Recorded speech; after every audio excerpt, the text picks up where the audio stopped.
내 아들 의혹으로 6개월 만에 검찰총장직에서 물러난 최동욱 전 총장이 오전에 퇴임식을 마치고 검찰을 떠났습니다. 네, 이런 가운데 최동욱 전 총장은 퇴임식 직후에 조선일보를 상대로 제기한 정정보도 청구 소송을 취하했습니다. 네. 자, 대검찰청에 나가 있는 취재기자 연결해서 우선 이 소식부터 알아보고 잠시 후에 변호사 연결해서 자세한 소식 알아보겠습니다. 이승현 기자. 네, 대검찰청에 나와 있습니다. 예. 자, 최동욱 전 총장 취임식이 오전에 열렸는데요. 네. 취임식이 끝난 직후에 조선일보를 상대로 낸 소송을 취하했다고요? 네, 그렇습니다. 최동욱 전 검찰총장이 오늘 오전 퇴임식을 마치고 조선일보를 상대로 낸 정정보도 청구 소송을 취하한 것으로 확인됐습니다.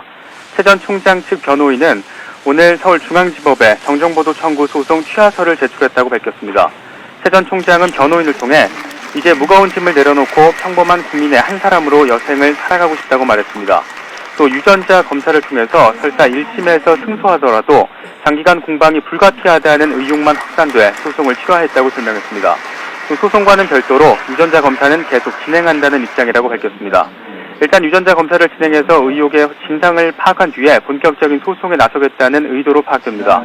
하지만 그동안 법무부의 감찰을 검찰의 중립성과 연결시켜 사퇴 의사를 밝혔던 최 전 총장이 이 퇴임식 직후에 소송을 취하하면서 논란을 더욱 부추긴다는 지적을 피할 수 없게 된 것으로 보입니다. 네, 퇴임식 이후에도 논란이 계속 남게 됐는데 최동욱 전 총장 퇴임식에서는 어떤 말을 남겼습니까? 네, 최 전 총장은 오늘 오전 퇴임식을 통해서 짧은 기간이었지만 국민이 원하는 검찰로 만들기 위해서 법과 원칙을 버리고 불의와 타협한 적은 결코 없다고 말했습니다.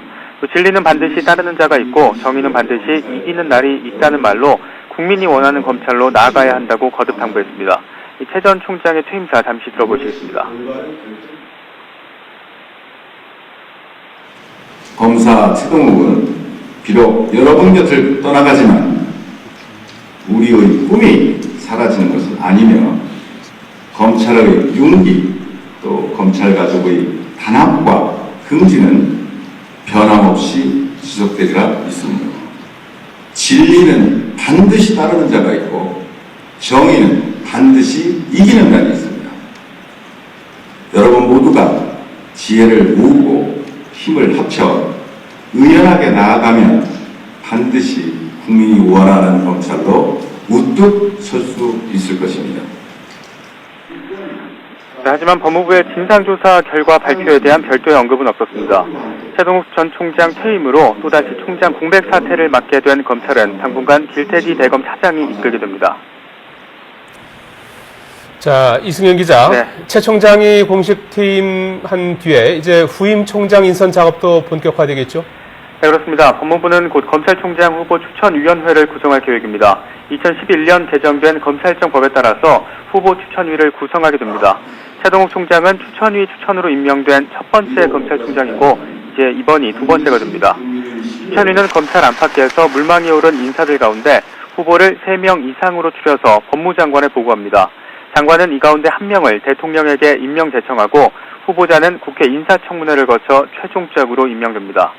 추천위는 당연직 위원 6명과 외부 인사 3명 등 모두 9명으로 구성이 되는데 이번에는 부실 논란을 피하기 위해서 후보자를 대상으로 더욱더 엄정한 검증을 진행하겠다는 계획입니다. 차기 총장 후보로는 사법연수원 14기나 15기가 지금 유력한 상황입니다.